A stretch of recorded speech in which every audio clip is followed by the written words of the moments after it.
Hey guys, my name is Eric, and today I have my good friend Dallas, longtime Barrel and Hatchet supporter, and we're going to be doing a rate my build on his rifle. Let's go ahead and roll the intro.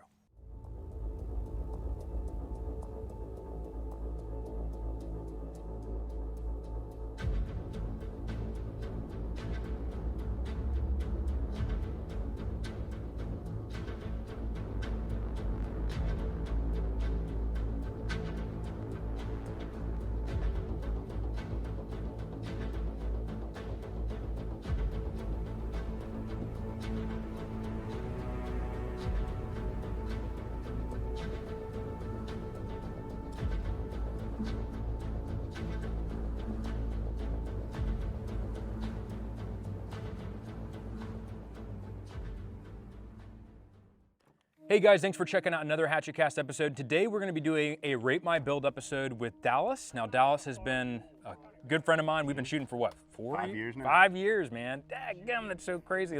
So we've been shooting for a while, and I've seen this rifle so many times over the years through open gym and things of that nature, and anytime I talk to Dallas, he's like, man, we gotta do a Rate My Build on this. I love this gun. So we finally got to it. But before we get started, make sure you hit the like and the subscribe button. Also share this video with a friend. If you would like to be a part of a Rate My Build episode and you're local to Florida, send me an email to team@barrelhandhatchet.com. I'd love to be able to do a video with you. And also, if you have your special build that you enjoy, put the parts list down in the description, or excuse me, the comment below, and we can all kind of glean off of the different parts that you have and get some inspiration off of your build as well. A great way to support us, guys, go check the website. 2025 calendar is up. And also, if you're curious about builds that you've seen me use before in other videos, I have a parts list and all those parts listed out on the website where you can actually see the part, click on it, and it'll take you directly to the site. So it takes all that shopping headache out of the equation, so that way it makes it a lot easier for you. It's also a great way to support the channel. But Dallas, thank you so much. I got my spiel out the way. So this rifle, how long have you had this build? As it sits now, it's been about a year. It's funny, like the first class I took with you, we talked about your shooting journey. Yes. My rifles have gone through a journey. Oh yeah. I went through the LPVO stage. Yeah. I went through everything. And so this rifle is where I ended up after all the open gyms and after the classes and matches and running a rifle more than just behind static stuff, right? Really trying to figure out what works and what doesn't and what is giving me problems. So when you say your shooting journey, so like you essentially started off with a certain build that you had early on thinking, hey, this is decent. Yeah. Kind of based off of, in the living room, putting things together, going off a theory. Sure. And then actual application of things, you're like, okay, these are some things that I need to change. And that's kind of the inspiration for this build, I'm assuming. 100%, yeah. I started off when we first started shooting together, it was very much like in the living room, what is cool, like what does YouTube say is cool. Right. And then we started running it. I started trying to shoot it line on my side, jam things through VTAC barriers. Yeah. What works, what doesn't, what breaks, what doesn't, what do I need to do. Yeah. Then I got into night vision and I had to add a couple $1,000s to every rifle. Right. Yeah. But yeah, and then this is where I ended up. People talk about restless rifle syndrome. I haven't changed anything on this rifle in about a year. Like this is just what I run. Yeah. And you see me when I come out here. This rifle always comes to the range with me. Yeah, which is funny because we'll see that a lot. Is like restless rifle syndrome is so true because I even do it sometimes. You're like, oh, well, here's this new gadget that I got to have and try out. And to see a build that is together that hasn't changed goes to show how much you really enjoy everything about this gun. I want to talk about a quick sponsor of the channel that supports a lot of the stuff that we do here and allows us to be able to continue to put out content for free. And that is a company that you're probably well aware of, and that is Wetworks. Now, Wetworks does make high-end quality gear. They're a family-owned small business out of Texas. They make plate carriers like this slick plate carrier, also for a really good price point and high quality. The biggest thing that we have to consider when it comes to gear is it's similar to weapons and things of that nature. It needs to be able to work when you want it to work and also be comfortable to wear, because if you're constantly consumed about how uncomfortable your kit is, then obviously it's going to make you less effective. So you can go check out their website. They have all different types of stuff. They got plate carriers, they have chest rigs, they also have helmet scrim and concealment options like their Wraith Hood, which is pretty incredible, to be honest. They also have nod lock, so that's like a lanyard for your night vision, all different types of accessories. And also, if you're into AK type platforms or foreign weapons, they do sell placards as well. We have a discount code in the description below so that way you can save some money. Once again, special thanks to the Wetwork for sponsoring this video. Yeah. So let's start off with the very, very tip of the rifle. We'll work our way to the buttstock and just kind of talk us through different things that you got. Sure, absolutely. So this is the Griffin Dual Lock 5. So I shoot suppressed. I don't like shooting rifles unsuppressed anymore. I understand that I get more gas and I get more wear on the gun, and I'm just willing to take that. I want the comfort and I want the signature reduction. So and you're a lefty as well, right? I am a lefty too. So yeah, you and I eat that same gas together. Yeah. So the Griffin is what I've found is the best compromise between signature reduction like an RC2, but still getting a little bit of flow through. It's like the mid ground between a Huxworks and an RC2. Right. It works really well. It's not very flashy. It's not very back pressure. It just does a lot. It's really good general purpose type of can. Yeah, and it's tough. It's probably carbon locked on there. I never take it off. Right. It works really well, and I don't have to worry about it. What sold you on the dual lock system specifically, as far as when you were looking at mounting solutions and what type of QD you wanted to have on a suppressor? Why the dual lock? Honestly, the dual lock was what Griffin put on the can I wanted. Okay. Because I wanted the baffle system. I wanted the EcoFlow baffle system. Like I said, most of my rifles get a dedicated can at this point. Like it's on their QD, but I never take it off. Right. So Griffin sold me on the baffle system based on a PSR 5 I have. Oh yeah. And so I wanted a shorter can for this rifle, but I wanted those same baffles in that same they call it EcoFlow, so the same semi-flow through. Yeah, so it's got some like vents on the very end of it. I did a video on the Dual Lock 7, which is the 30 cal version, but those vents kind of relieve some of that heavy back pressure that you get with a traditional can. So. And it's got the built-in flash suppressor that's really good under night vision. Right. So the fact that it was the dual lock was just what Griffin welded to the back of it, and I took it. Okay, nice. What kind of muzzle device are you running on that for the? Is it flash hider? It's the brake. Okay. It's the brake that they sent with me. So why I know why do folks run brakes specifically with suppressors? What have you heard? Well, it's almost like an extra baffle, right? Okay. And especially this is a shorter barrel, especially on a shorter barrel 5.56, it's a sacrificial baffle. Okay. So if my gun, the gases start eating that muzzle brake up, it's much cheaper to just unscrew that, put a new one on, then right. send it. I'm sure Griffin would make the can good, but why bother? Right. So just almost an additional baffle, essentially. And without a flash hider, many flash hiders don't give you a little ding inside of a can, but if it's not a flash hider there, then you don't have to worry about it. Okay, nice. All right, so working from the muzzle device, what barrel are you running in your gas system? This is the 12.5 Roscoe K9 Sage Dynamics barrel with the intermediate or the patrol length gas system. Patrol length, yeah. Yeah, patrol length gas system, and just a normal Roscoe gas block. Okay. And a Roscoe gas tube on it. I did all my gas tuning at the back end, and then with the gas port. And Roscoe, the K9 barrels are all very good. They're all gassed very well. They tend to be. They're all suppressor optimized, so I didn't have to worry about trying to choke down in the gas block and the gas tube. And this is a 1-in-7 twist? It is. Okay, cool. And I went with 12.5. This is going to be a theme in this rifle because it does everything pretty well. It's not amazing at anything, but it's short enough. It's super handy even with a can on it. It gets enough velocity that it works at reasonable ranges. 300, 400 meters. It's going to have enough energy downrange for that. Yeah, I actually ran a 12.5 one time in a distance carbine course that I was a student in. And it was we were reaching out to 500, no problem. You and I obviously shoot out to 500 all the time from the past. Sure. Yeah, so. if I'm shooting steel, like when we're up at Element, 600-700 with this rifle exactly as it sits here is easy to ring of steel just fine. Yeah. I think if you were shooting at something other than steel that you're worried about terminal ballistics, probably 4 or 450 is where you want to hold it in. Right. But 450 is a long shot. Like there's a lot that's got to come into play before you make a good 450 meter shot. Right. Okay. PID, all of that. Yeah. All right, well, keep working us through it. What else you got? Okay, so that's the barrel. It's a Geisley handguard, and it matched with Geisley receivers. The receivers, honestly, I don't get in the weeds on receivers. Yeah. I wanted the Geisley handguard. It's super stiff. It's got M-lock on all 8 sides, so I can put stuff on the sides. And the receiver, I had a coupon. So nice.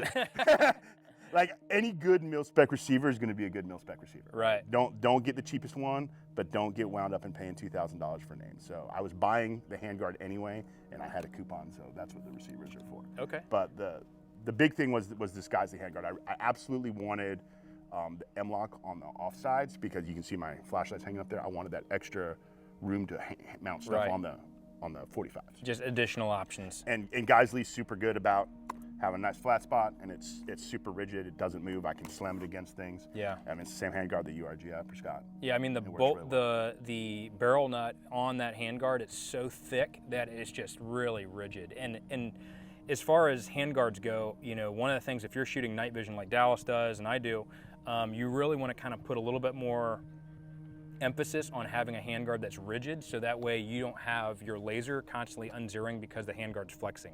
So handguards, especially when you get in the night vision world, are definitely a big consideration for that. So on your handguard, you have multiple accessories. Kind of talk us through those. I do. So obviously the sling is up here. I like the sling towards the front. It works for me. You got to have a flashlight because you got to see what you're doing.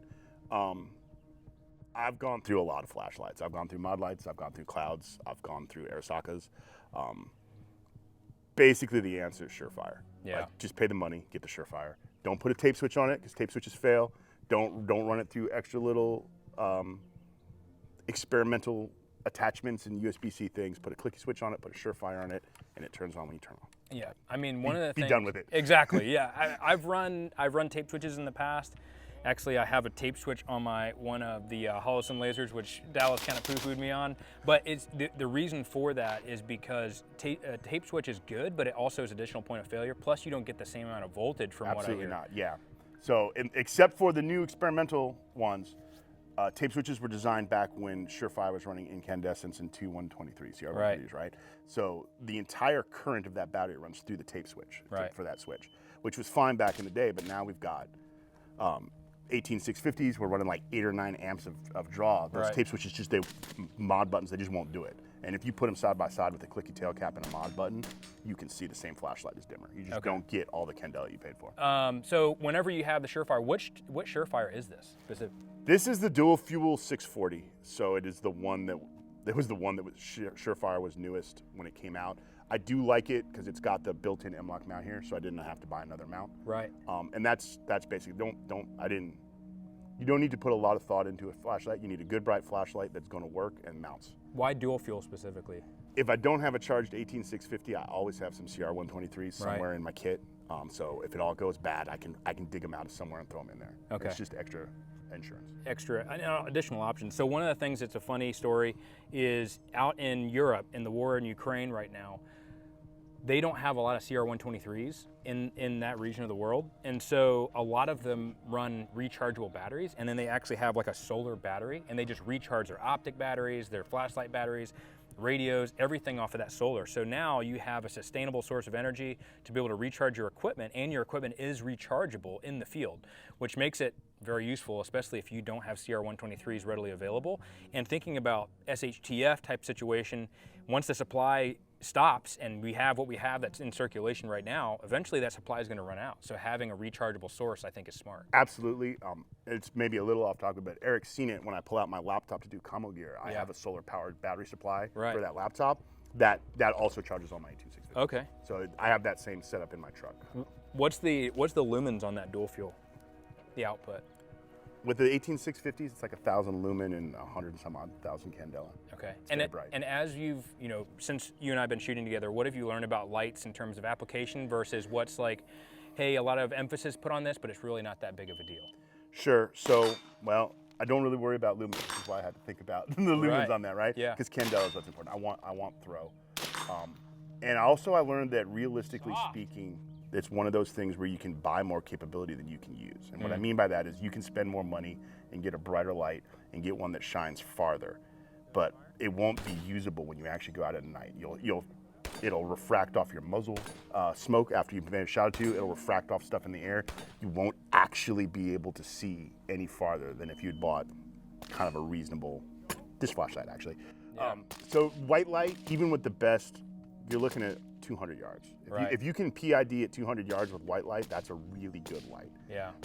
And so there's no need to spend extra money and have exotic batteries to go farther than that because it's not going to work. Right. And also it's one of those things where it's like, do you really want to illuminate a target that far away and then kind of give away your position? And that's the risk assessment that you have to make on the fly. But it's like, you know, where we see a lot of flashlight usage is in up close, inside of a building, inside of a cave system, in somewhere really dark. And what ends up happening with these overpowered lights is you end up washing out your target. Well, absolutely. So, and that's a real problem. And it's one of the reasons I'm with Surefire. My mod lights were notorious for this. They actually throw farther than this, but if you have to get in close, the backsplash will blind you in the building. You will wash out your targets, and you will wash out your optics. Right. So you won't have and I'm sure you can stop before you go in a building and turn your optic up and turn your optic down. But if you're doing things kinetically and you're moving in and out of stuff, you want your flashlight to work well with the rest of the system. Okay, yeah. So I want to talk about a quick sponsor of the channel, and that is Renewal Rain. There's a lot of companies out there that kind of push their ideals, but there's not a lot of Christian companies out there taking a stand and also providing a really refreshing product. This is actually a mineral water, and just like the ingredients, they're very upfront about what they put in it, and it's essentially just carbonated water with a little bit of flavoring. This one is the Psalm Squeeze, and it has Ephesians 4:22 through 24 on there. Climate of everything kind of going towards being more healthy. God says that we should look out for our temple, to be good stewards of our temple, so putting what's good and healthy into your body. So if you guys are actually curious about Renewal Rain products, you can actually go and save 25% by checking out the description below on this video. You can also scan this QR code, and it's going to put you right directly into the website so you can order your Renewal Rain today. Side note, you can actually accrue points and save money on future purchases. So special thanks to Renewal Rain, and make sure you go out and support a Christian company that actually stands for what they believe in. What do you got for your laser? It's a knockoff Engel. Nice. How's that been working for you? Is it Somo gear? It's been working really good. It's aluminum housing, so I can beat it around. It holds zero really well. I'm not made of money, right? So my choice was, do I want to spend $2,000 on a laser, or do I want to spend $500 on a laser and $1,500 on ammo? Right. And clearly I chose ammo. Like honestly, with the rest of the build too, it's like, is it good enough to do what I needed to do? Right. And it is very good. It's got a nice clean illuminator on it. The Chinese did a good job on that one. The lasers work. If anything, they're overpowered, so I keep it on low. It does not eat batteries. There's no parasitic draw. It does everything that a laser is supposed to do. It's not amazing, but it does what it needed to do, and it works when I turn it on, and it let me spend my limited resources on other parts of the build that were more important. Now, would you say that Somo gear, it is kind of hit or miss on what you get, or? 100%. Okay. I have a couple of them, and that's one of those things, like, you have to do that risk assessment when you're buying. Right. Because if you're going to buy something shady, not just Somo gear, I'll pick on Holosun. If you're going to buy some of the lower ended stuff, what you're signing up for is you need to go and really test that before you trust it. Right. You could probably just I would say test everything, but you could probably throw a maul on your rifle and put 100 rounds downrange, and if it's still working, it's probably going to work. Right. Somo gear, you need to run it. You need to check it, and you need to, because it could be bad. The good ones are good, and the bad ones are bad. And you need to know which one you got within the warranty period, so you can get a new one. How many rounds do you think you have on this so far, for the Somo gear? 5 cases, 5,000 rounds. Okay, nice. So that's a decent ammo count, and it's still holding zero. Still holding zero. Still turns on. Yeah, there's no parasitic draw on it. The Somo gear Engel is a significant step up from the Somo gear PEC 15s. Okay. It's an aluminum housing. It holds better. Some of them are out of spec. So again, it goes back to you got to test it. But mine grabs my rail just fine. It holds. It does what I need. So you got pretty lucky, I guess, on that one. Yeah, I guess. Yeah. And it's one of those things. It's like it's a risk that I took knowingly. I'm like, I'm going to save some money here, and I know I'm going to have to put it on the rifle and test it and make sure it works. Right. We also talk about, when we do classes, we talk about 8% and 10% and 50%. Skills, like how much time do you want to spend doing one R1s, yeah. 3R3s, right? I have a night vision capable rifle. I train with my night vision. I do not anticipate getting into night vision battle. Right. So with limited resources, I have to pick like which part of the rifle do I want to be absolute as good as I can be, and which part of the rifle do I need it to be good enough. Right.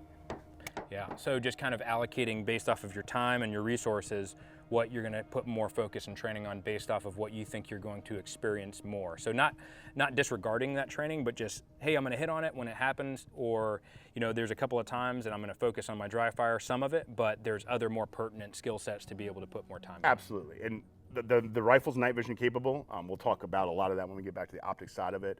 I have night vision. I train with my night vision. I do walks with it. I do dishes with it. I do all of that stuff. So it's night vision capable. I test every 3 or 4 weeks, I double check my laser's still on. I make sure everything still works with my nods, make sure my illuminator's still going. Yeah. But it's not, like the odds of me needing to go into night vision battle with this particular rifle are slim. It's a capability that I have and I train on it, but I'm not gonna put a whole bunch of resources to it. Okay, cool. And so you're obviously running suppressor, so that barrel heats up, and the handguard's a little bit thinner on that, so you have... I do have a hot pocket from Lunar Concepts here. Nice. Shout out to Ben. Shout out to Ben, right? I also have a Bubba tab for the sling, which is not currently being used. Boy, it is toasty. Look at that suppressor, but I could still hold it with this hot pocket. I mean, it is hot. If I touch the top, it is hot, but that's why you gotta have a hot pocket, man. And it does exactly what it says. It keeps my hand cool. It lets me grip it. We've done some strings of fire. I had this rifle up at the 2-day Rifleman Symposium. We did some long strings of fire up there. You can grip it, right? It does what it says it's gonna do. You can also see the bottom of this is slick. I know a lot of folks like vertical foregrips or hand stops or not. I just don't. I like to be able to shove the rifle through holes. Yeah. That's one of the reasons why the whole front of this is kind of tight. It's because I've had problems in the past going through barricades or going through holes and things get hit up. Yeah. So I don't. Like if I need a barricade stop, I use the magwell. Okay. My hand indexes right behind my laser, so I don't need an index for my hand. Right. So the rest of it is kept smooth. Nice. So. And so on the inside of these hot pockets, it's not just a piece of material that's just like Cordura. It actually has a heat shield on the inside that's like a really high temp fabric that I think is like a fire resistant type fabric. So I've seen guys put, 2-3 mags in one sitting, just a fast string of fire, and still be able to grip the handguard, because it's a great product. Yeah, I mean, it starts to heat up quick, real fast, and so having something like that makes sense. A lot of guys will use suppressor covers and kind of makeshift them into that, but big shout out to Ben and Mooney from Lunar Concepts and Wiseman Company. It is almost, if you shoot suppress, it's almost a mandatory thing. Don't buy the knockoff. Get Lunar Concepts. Right. Also, not talked about, but anybody that was in GWAT, anybody that's been in the desert, if you set your rifle down and walk away from it, and it sits in the sun for 20 minutes, and you come back and grab a black rifle, that thing is molten hot. So you can always grab this rifle by this right here, and you're good to go. Now, when you have on your sling attachment, you actually have a Blue Force gear. I do. Why did you choose to go with that versus a QD? Because I can't fit a QD where I want it to go. Okay. Right. This is the workaround I want, and everything feeds after itself. So I'm left-handed, so my right hand is up here, so I can hit my laser and I can hit my flashlight. We discussed I don't want tape switches. Right. So I got to be able to have. I got to have all this right here. To do that, I either had to move the sling back here, which I don't like because I don't feel it gives me as good control when I tighten up on the sling, or I had to find some way to get a sling attachment in here, and this is the best way I could find. And so the other thing that's nice about the Blue Force gear is there's no rattling and there's no noise because it has like a plastic coating around the cable. It's actually a steel cable on plastic, so you have no noise there. And the other thing also is, like, that's a great point. Like, for me, I also like to have the sling as far away from each other as possible, so on the buttstock and as far up on the handguard as will allow. But it just holds the rifle better to you in terms of if you do sling it and you have it double slung with both hands off, it keeps that rifle nice and tight. The other thing, when you talked about the tape switch versus the direct push, for me, I've always, and this is most likely, I'm assuming probably what you also consider, is if I want to activate the light, I don't want to activate it on accident or have a negligent discharge of the white light.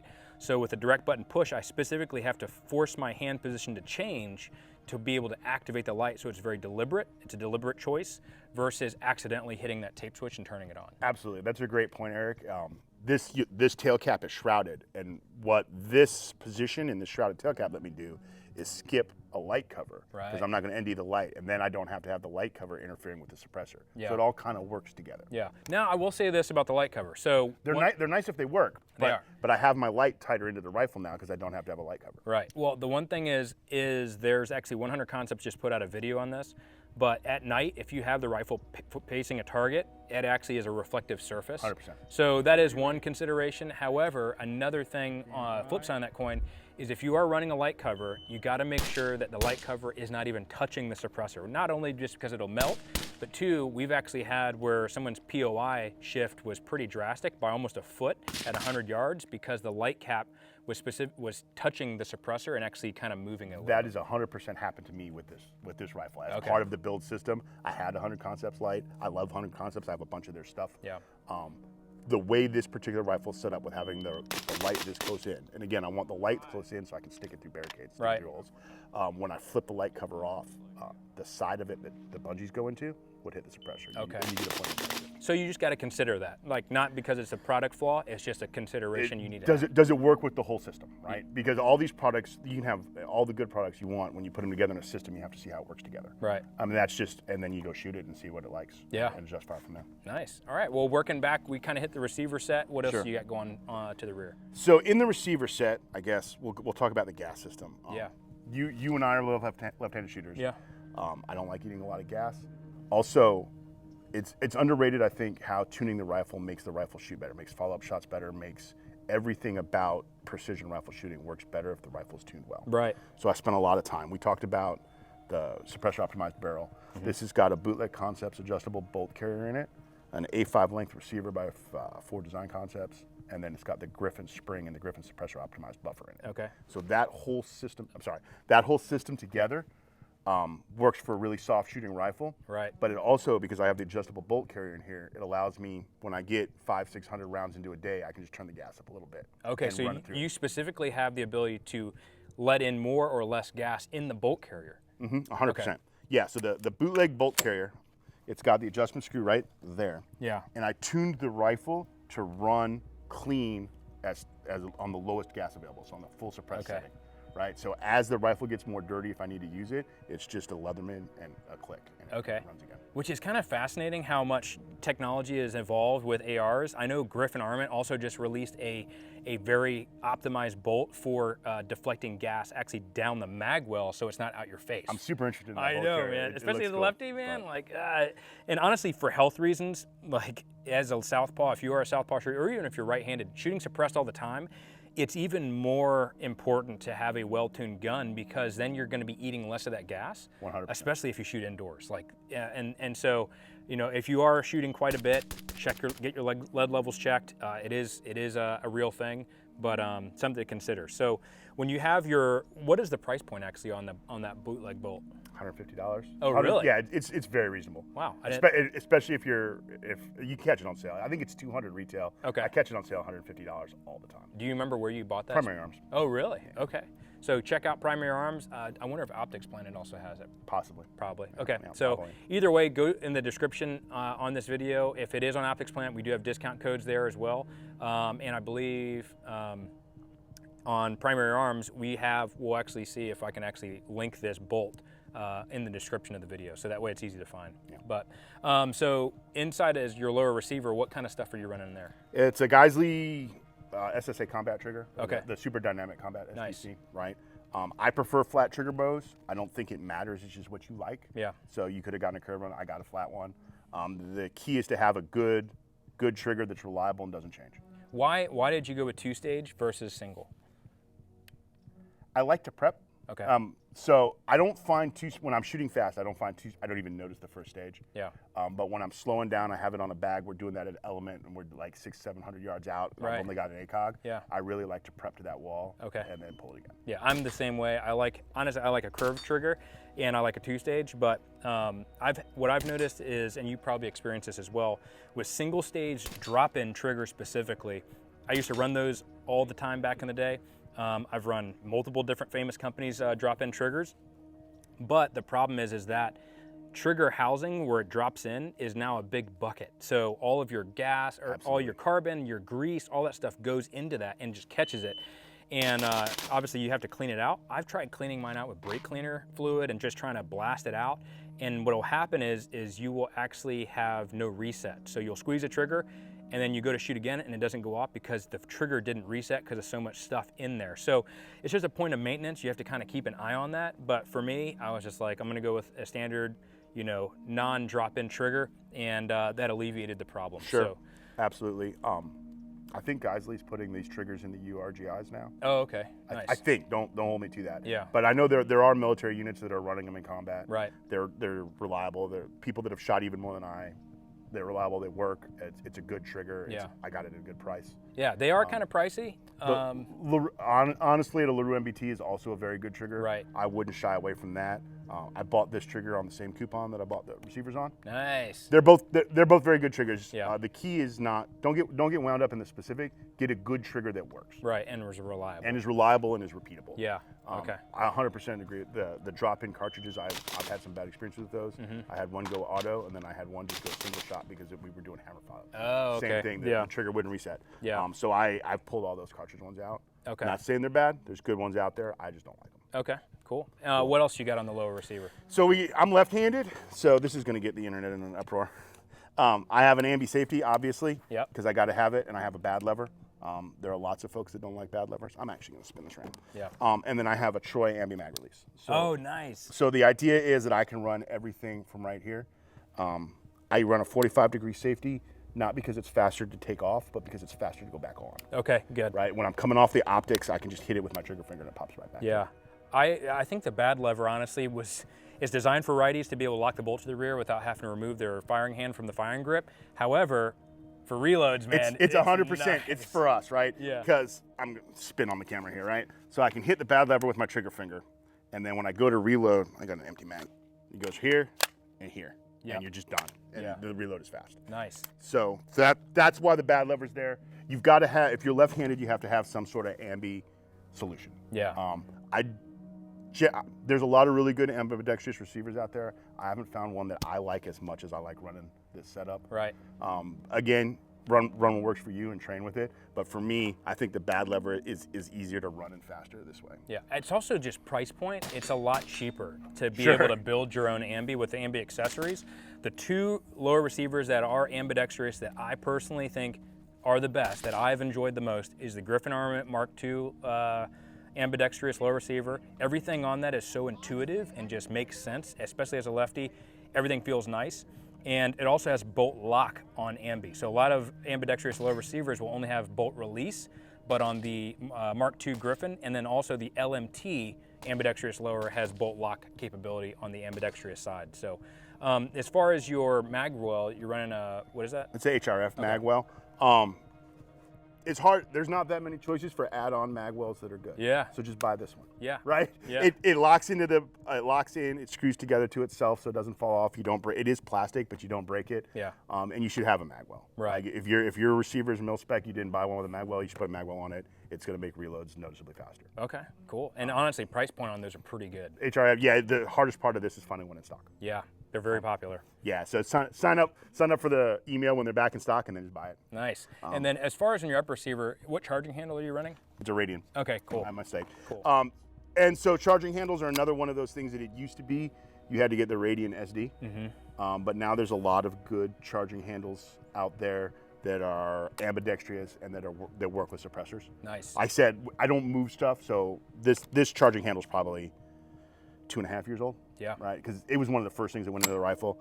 If you're redoing this build now, Radian makes one, Goslin makes one, Griffin makes a really nice charging handle. Yeah.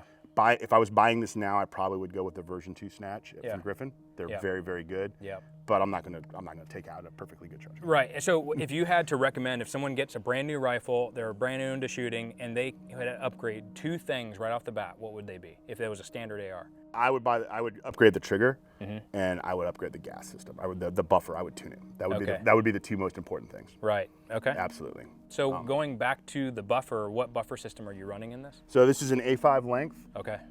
With a Griffin extra power spring and a Griffin suppressor optimized buffer. So it's the 2-stage hydraulic one. Yeah. So the trigger obviously makes the shooting experience better, and the gas system makes everything after the shot work better. Right. Nice. So those are the things that are going to make you shoot better, or make the rifle shoot better for you. Okay. Nice. Yeah. And then as far as your furniture, what are you running? Magpul. So I got the little rubber overgrip Magpul, so it's nice and sticky. Yeah. And then I got a Magpul stock. This is a sun and shadow cheek riser. Yeah.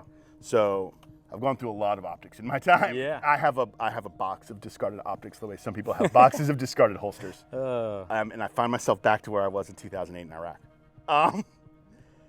It just works. Reliable. It just works, right? So you have to balance. You have to build your rifle for a specific purpose, and this was my general purpose rifle. So I had to really think about what did I want? I have a GPR with a 2-10 on it that works great. I have some red dot and magnifiers. You've seen my Mark 18 with a hollow sun plenty of times.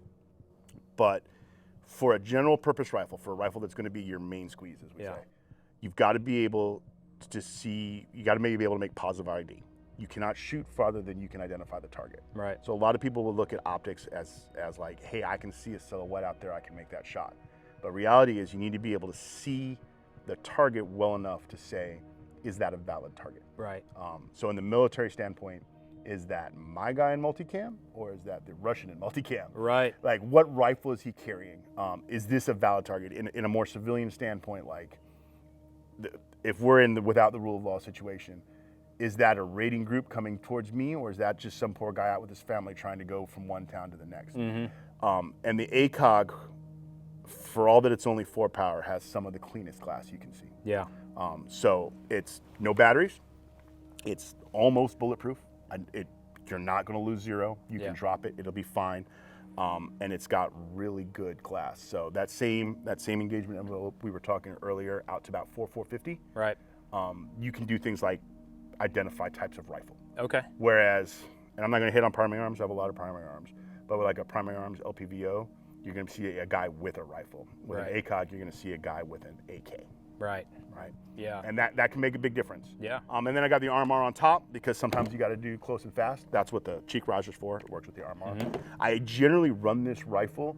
The RMR is my primary optic. Okay. I'm running the RMR until I need magnification, and then I'm dropping into the scope. Into the ACOG. And you also use that for passive aiming with night vision? 100%. Okay. Yeah. As far as the mounting solution you have on the ACOG, what type of, because that looks like an aftermarket mount? That is a Salty LaRue tactical ACOG mount. Again, I'm back to where I was in 2008 after all this time. So, and this is going to be unique to me. One of the things that I do with this rifle is I copy the sighting system that is on my M4 in the arms room. Okay. So that is why I don't have one of the various ACOG risers in back that exist on the market. Right. They do make the ACOG a little more ergonomic, but specifically this sighting system and the one on my issue rifle are identical. So I can go back and forth without changing. What's the reticle you guys use on the? It is the M150 RCO, so the Chevron and the BDC. Okay. Nice. And the BDC on here is close enough with the 12, because the BDC is calibrated for 14.5 M855, and I shoot 62 grain in the 12.5. It's within the width of the reticle. Okay, so I mean, it's one of those things where ACOGs are so nice. One, because like you said, all the attributes that it has that you just described. But two, it's so simple. It's like you can just give it to somebody and be like, hey man, if it looks like it's about 200-300 yards away, put it on the number 3, right? And just, it's so intuitive. Well, it's even easier than that. You can say, hey, start on the Chevron and work and start running the target down the line. And when you get to the line that is his shoulder width, squeeze it. Yeah, true. Right? Yeah. You don't even have to teach someone how to range. Right. So intuitive. It works. It's fast. It's got really good glass. Trigicon is proud of them. So you have to pay for them. Yeah, price point kind of is still steep. Yeah. There's an argument to be made for the LED powered one, so the RMR's farther forward. That would be easier for passive aiming if that's what you were trending your build towards.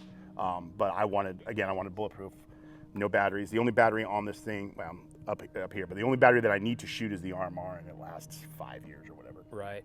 As far as the only thing that's a limitation, in my opinion, on the ACOG is the eye relief is pretty, you know, leaves a little bit of desired. You have to get kind of close to it, just like a magnifier on an aim point, though. Sure. Very similar. And that is, I'm not going to say it's overblown. You're 100% right. It's tight eye relief. It's a good eye box. Yes. Like, you don't have to be super behind it. Right.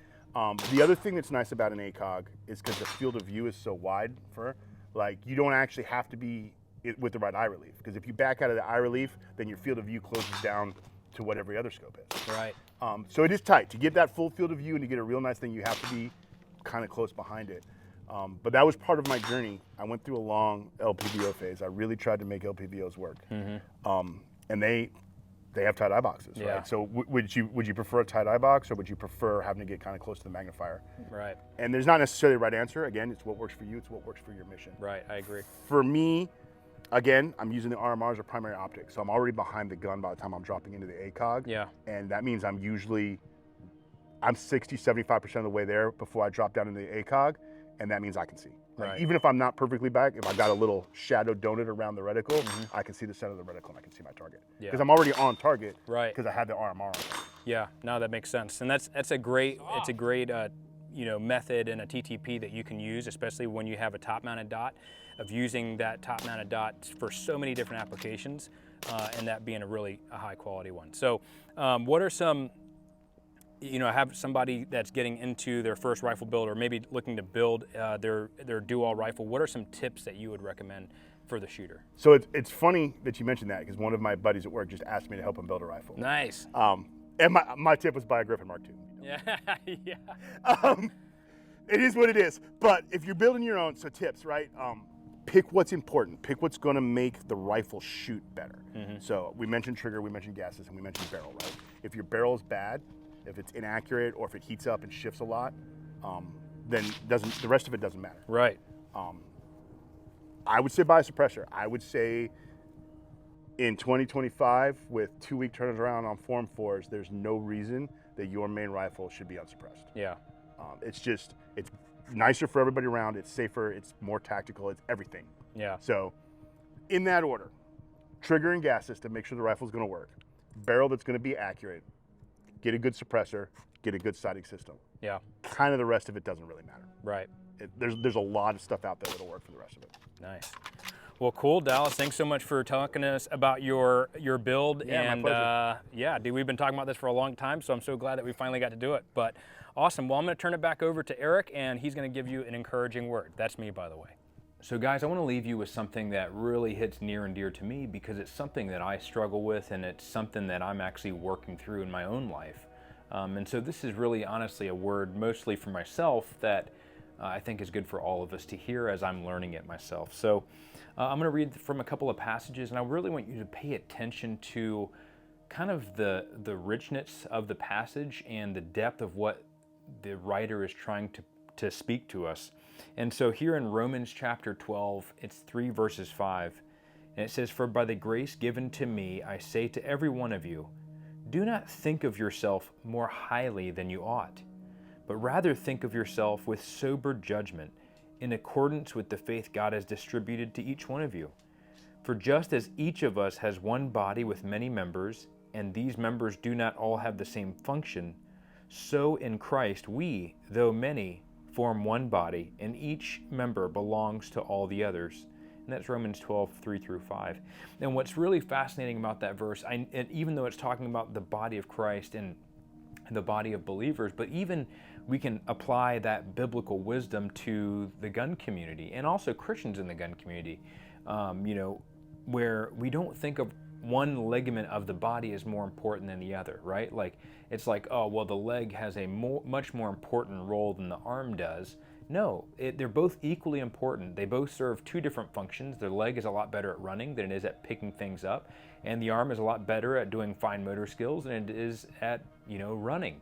And so, you know, in this community, it's so easy to get into these pitfalls about, well, this person's past career is so much better, and this person, what he did, or oh, you're just a civilian, like you don't really know anything. We all are in this community together.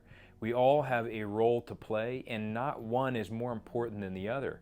I think it's so important for us to not think so highly of ourselves, or higher than we ought to be thinking of ourselves. We're all important. The key is are you willing to put in the work? Are you willing to integrate with the team? Just like if the arm is thinking it's so important that it's not willing to integrate with the rest of the body, then it serves no purpose, nor can it survive on its own. And so we can kind of take this biblical wisdom and apply it to our own community, and especially in the lives of other believers as brothers and sisters in Christ.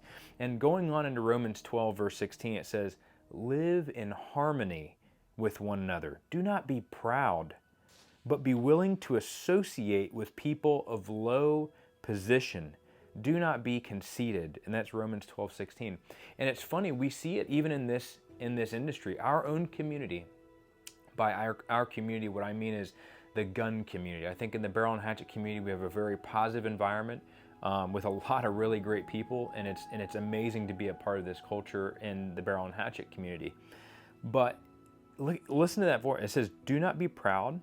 Live in harmony with one another, but do not be proud, but be willing to associate with people of low position." We even see it on social media where people shame other shooters, our fellow Americans, our fellow brothers in arms. We shame them because they can't afford higher end gear. Or we say, oh, we were just flexing on the poors. And it's kind of, yeah, it's a funny joke and it's a meme, but we're casting them away because we believe that we're better than them. And it says, do not be proud, but be willing to associate with people who have less. If you have someone that's maybe not a super advanced shooter, go and help them up. Maybe you can partake in divulging knowledge to them or showing them what you know. One, it's going to make you a better shooter, but two, you're going out and you're looking for your fellow man. We had people that came and shot with us all the time in our community up here or down in Florida, and some guys had the most simplest basic AR. They did. And man, they trained with that thing and they would run circles around people, but they were willing to put in the work. And so it's always good for us, whether you've got quad tubes and you've got the highest plate, end plate carrier and the, the Polaris with the 50 cal and the minigun, or you're just a dude with, a standard M&P 15, Palmetto State Armory build that's what you can afford, but you're getting in the training and you're just happy to be a part of the community. Be willing to associate with everybody, big and small. It's easy to associate with those who are in high positions, but associate with those who don't have much and partake in friendships with them, train with them, and treat them like your brother. And here in Proverbs chapter 16, verse 18 through 20 is a very famous verse that I think is just it's such a nugget of wisdom that I think is so important for all of us to heed, myself included. But it says that pride goes before destruction, a haughty spirit before a fall. Better to be lowly in spirit along with the oppressed than to share the plunder with the proud. Whoever gives heed to instruction prospers, and blessed is the one who trusts in the Lord. If you live a life where you're always proud, like I used to, where you're always trying to prove yourself and that you're always better than everybody, you have an ego that's too big that nobody else can teach you anything, you know everything, man, that fall, whenever that time does come, it's great. And we've even seen some titans fall within this industry who have so much pride and so much ego. It's almost devastating to see someone like that, fall from the top. And so the key is go heed instruction. Be a professional student. We don't know everything, and that's okay. I don't know everything, and that makes life exciting because that means that I have the opportunity to go and learn from people who are way better than I am. And guess what? I'm always learning something new. It's always, even in class, getting to learn from some of you guys in class where you have a cool way of doing something or a great way to wear your gear or a small little tip or a trick that you found out. That's stuff that's all beneficial to everybody. And I've even learned some things, So don't go in with so much pride where you can't learn. It says here, whoever gives heed to instruction prospers, and blessed is the one who trusts in the Lord. Continuing on in verse 23, it says, the hearts of the wise make their mouths prudent, and their lips promote instruction. Verse 24, gracious words are a honeycomb sweet to the soul and healing to the bones. Your tongue has the power to heal, or it has the power to destroy. And we even see it sometimes in comment sections, right? We'll see guys that'll just go in there and just trash talk, or on other social media accounts, just go in there and just tear people down. Don't be a part of that. Be a part of the solution. Be a part of, building people up, continuing to do what we're already doing in the Barrel and Hatchet community, where we're building people up. It's sweet like honey. Kind words that just build others up, that literally help them through their day. That what you say in the comment section and what you input into somebody's comment, especially if they're going through a hard time, you could literally be, completely changing their world. It could be that one comment that helps turn things around for them. It's the one thing that they might need to hear. And for my fellow believers, if you have the opportunity, go in the comment section and read some of the comments where the prayer requests that come in, and take 2 prayer requests, just 2, and actually spend some time dedicated in your prayer to the Lord, just bringing those to the Lord, those prayer requests, and lifting them up. Man, it's so important that we need each other. And what's crazy is there are organizations and governments and the globalists in the world all want you to be nothing. They want you to feel insignificant. You're just a number. And honestly, they want to split us apart. But even in the Bible, God calls the church to himself. God calls the church to unify, to be together, to interact with each other in friendship and brotherhood and even sisterhood. But as a family, as a cohesive unit. We're all a part of the same team. And even in this community, you know, build each other up. Use those comments, those words to be able to build others up and to strengthen their lives, to bring sweet honey into their life and help build somebody up who might be, you know, broken down. So guys, if you're dealing with something or you want to know who God is, you can go check out the QR code here, and it has the Bible app. If you're going through a hard time, please email me at team@barrelhatchet.com, or if you're curious about who God is, email me at team@barrelhatchet.com. I'd love to pray for you. If you are going through a hard time, go in the comment section and put your prayer request down there. And for my fellow believers and others who are in the comment section, go down there and speak an encouraging word to them. Build somebody up. Guys, I hope you can all continue to train to be the eternal asset. My name is Eric, and I'll see you on the next one.